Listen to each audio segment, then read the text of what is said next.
WranglerForum.com. It is another cold day here in Ohio, hence the layers on to work out here in the garage. Going to be starting our first review of the season, and we're going to be upgrading and making it possible for us to run a larger tire on the back of the Jeep. Currently, we've been using the stock tire carrier, which has worked out well for the last few years, but there's better products out there, and we want to show you what those are. So, let's get started. So these are the components to the tire carrier system. The main bracket is there in the middle. Down below that you've got the relocation bracket for the third brake light. And then up here, this is the part actually where the tire will mount to. Even comes with the lug nuts. I thought that was pretty cool as well. And on here, I don't know if you'll be able to read it, it says this is weapons grade. So there's that. And yes, it does come with some nice instructions. So let's go ahead and dive into those instructions. What we need to do is remove the tire, but I wanted to show you guys, down here you can see this tire barely clears. In fact, it's making contact with the stock bumper, and so if you're going to be going with a true 35-inch tall tire, it may not fit with the stock tire depending what your back spacing is on your rims. So this says it can fit up to a 37-inch, so once we're all done installing and getting this tire back on, we'll see how much new room is created between the current version and the new version. Lug nuts are off. I've got a container down below to catch the tires that comes off. Get this out of the way. There we go. Roll this in. Oh, good. All right, one of the first steps we need to do after getting the tire off is to remove the Torx heads on the back. There's two up here and then two down here. We'll get those off, and then we can go ahead and remove the third brake light. Once you have the Torx screws out, you can then go ahead and pull away this plastic part with the light, and then you want to press down and pull the plug out. A few steps combined in one. We're going to remove this grommet by pulling out. We're going to remove the plastic covers on these as well in preparation for putting the new hinges on. So let me go ahead and start doing that.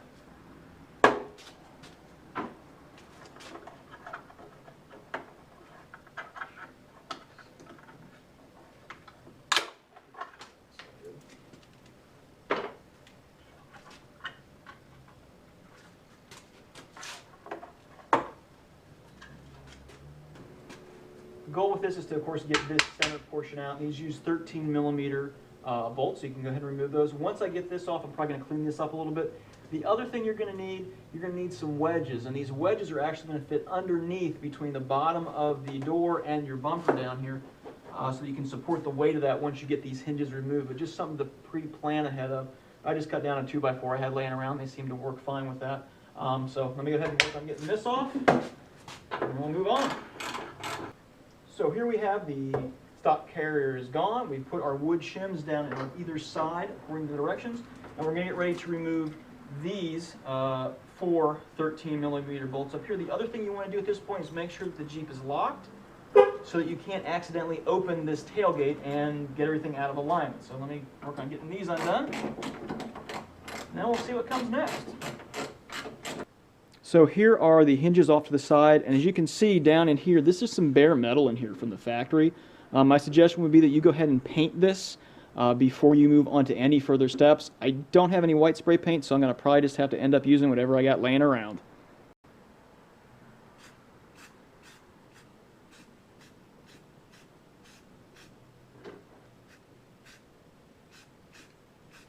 Decided to go ahead and just to work on the next step while the paint dries, and that is to remove the lovely Torx bolts holding on the hinges.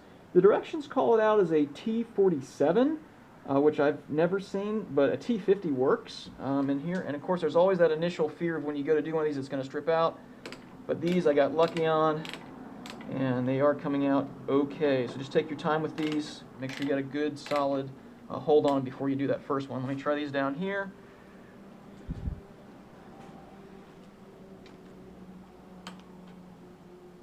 Yeah, there we go. That broke free nice.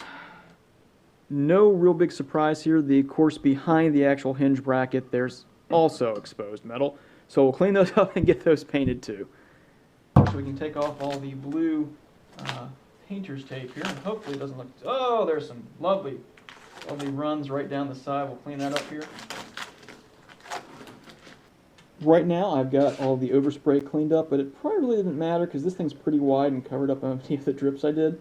But at this point we're going to go ahead and bolt this up to the Jeep. You're going to start with the outside, both the outside first, then you'll be able to slowly open it up and then get your interior ones. So have the inner top and bottom Torx in as well. You want to keep it a little bit loose so you can adjust if you need to line the holes a little bit, but overall they go in pretty easily. At this point I've gone ahead and closed the bracket onto the back tailgate of the Jeep. You're leaving this loose so you can adjust this up or down because we're going to mount it on these 4 bolts over here. And once we get those tight, we're going to tighten these back up, and then we'll remove these, swing it back open, and then tighten the inner 2 from what I understand. So let me get working on that. We're going to reuse the original bolts, 4 of them. It's going to be the 13 millimeters. This here.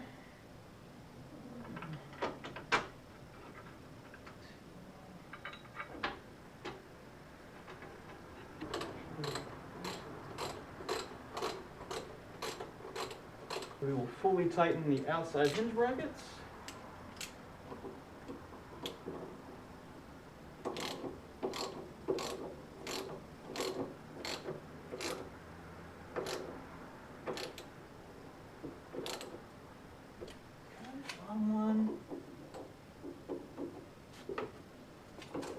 Right now, just getting rid of the last of the 4 bolts on this side. Put that right there. Which allows us to open this back up because we've set the outer one in there nice and tight. And we can tighten the inner ones now fully. Hopefully that's the goal anyway.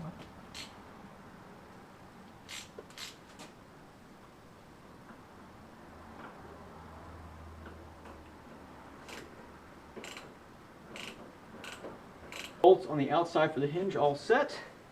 And according to the directions, we can now move over and install the actual tire holding apparatus.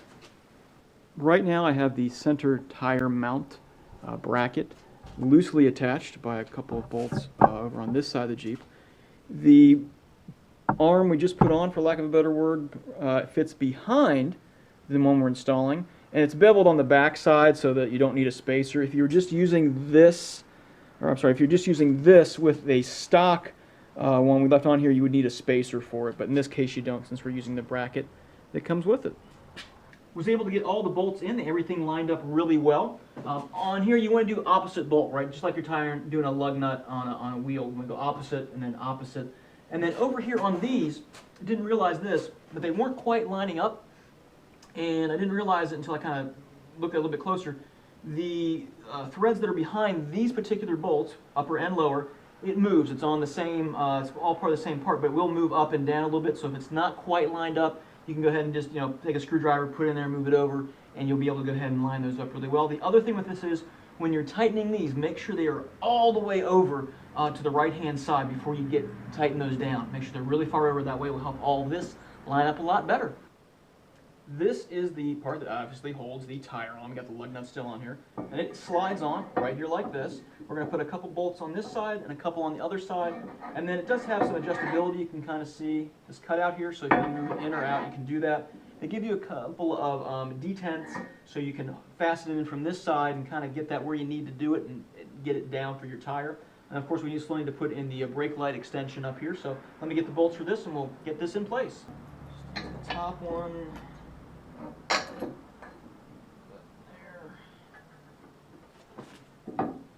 It is nice that it moves in and out, right? Because depending on your back spacing, you may need to adjust it in more, or you may need to bring it out, and that's kind of nice to have. So I have the bracket in place right now. I've got both bolts on either side, and I'm going to try it at the nearest in setting first when I go to set the tire. I'm going to assume it's probably not going to fit there with my luck, but it's going to be a process. It's going to be different for everybody where that fits. And then up here, of course, that's where we mount the third brake light, so that's what we're going to do next. And I'm probably just going to set up just slightly taller than the lowest setting, as I have a feeling that's probably where it needs to be. Have all 4 of the bolts in to hold the rear third brake light. And for those of you who are wondering, hey, do I get to use a 10mm on this project? The answer to that is yes. Just hold it there. There we go.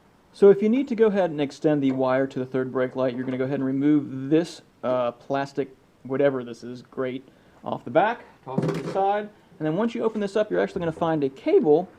This plug's going to be connected down here. It's a press fit. You're going to pull it, and then the grommet side, which is on the outside of the Jeep, you can pull it out and then feed it back through, and all this will come out.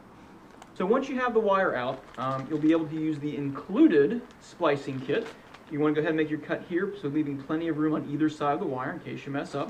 And then it's got these quick crimps in here. You just clamp those down, and you'll be able to extend this another, I don't know, it looks like 8 inches maybe, and that should be plenty of room for you to go ahead and run it up there if you're running a taller tire. Gone ahead and got the wire spliced together to extend the length, so we don't have to worry about that in the future or if I misplace it. And then this piece is the original from the back of the Jeep. It's going to go up in here like this. Sit up there like that, wire's going to tuck up, and then we're going to use those same fasteners on the back side. There's 2 screws for the bottom. They're shorter. Started here. And there are going to be 2 screws for the top, and they are longer. Well, as you can see, the Jeep is in a different location than it was in the last shot, and I'm of course in different clothes, which means it's a different day. Had some technical difficulties with the camera last night, and the battery's dying due to how cold it was out here, but that happens occasionally. Anyway, let me update you where I'm at this point.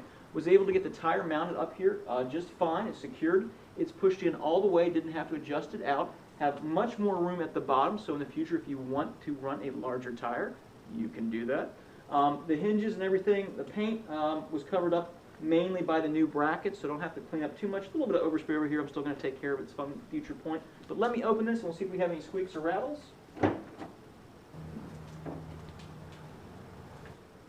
Nothing there. Opens nice and smooth. And let's see how easy it closes here. Works pretty well so far. I will still want to go out and do some road testing, hit a few bumps, test it for the next few days here, and then I'll report back on how that goes, if then there's any rattles or anything that develops. So I'm going to go ahead and do some road testing, and then I will report back. So just up the road here is some railroad tracks, which is the closest thing I have to, you know, being off-road, I guess you could say, or to see if there's any, you know, sounds or squeaks coming from the tire rack. Probably go over this a little bit more spirited than if I was just crossing it on a regular day. See if we get any noise from the back. So here we go. Tracks are coming up now.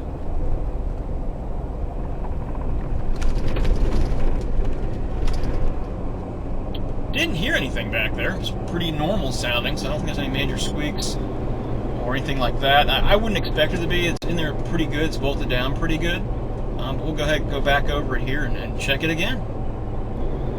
A ways here, we've got actually a second point to cross the railroad track, so I don't have to backtrack. So we'll give this one a shot. It goes up a little bit of hill, so we'll hit this one for a little bit of spirited momentum as well and see what we get.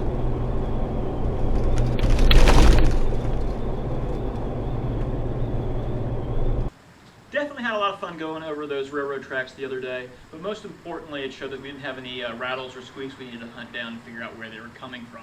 However, if that changes going forward as we get more miles on the Jeep, I will certainly let you guys know with an update. As far as the overall product, you know, I really like the fact that it is an easy installation. It is truly a bolt-on. Yeah, there was a little bit of prep work there and some taping for the unfinished areas from the factory we had to take care of, but that was pretty simple and easy. I also like the fact that we didn't have to add a lot of extra weight in order to get a larger tire on here. It basically replaces what's already there. Yeah, there was a little bit of extra weight, but not a ton, like if we were adding in a complete bumper and new tire carrier on the back of this thing. And again, weight usually kills performance. In this case, we don't have to worry about that as much. As far as fitting a 37-inch tall tire on here, yep, I don't see it being a problem at all.